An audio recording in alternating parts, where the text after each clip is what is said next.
criss-cross method ang pagtutorque.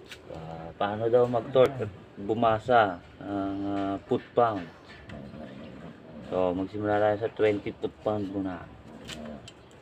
Dito muna tayo sa pangalawang bolt. Napaka-easy. Lagyan ko lang ng konti langis para maging mas accurate.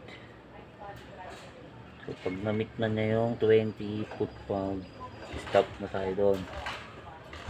Ayan na, 20 foot-pound. Tapos dito naman sa kabila, criss-cross yung gagawin natin kasi ganun talaga ang method. 20 foot-pound ulit. Yung isa, beam type, maganda yun. Pag nag-click siya, ibig sabihin na-meet na niya yung 20 foot-pound. Ito, sakto. Tapos kabila, dahan-dahan lang kasi paghihigpit nito hanggang sa pataas ng pataas.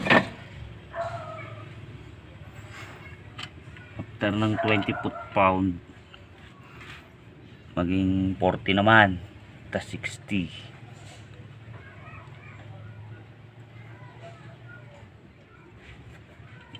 Tas gitna.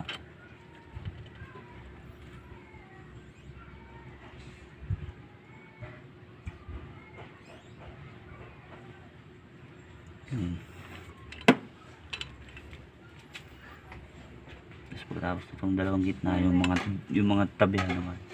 Bye, bye. O, pasok na kuya dito. Ibaldo na ako.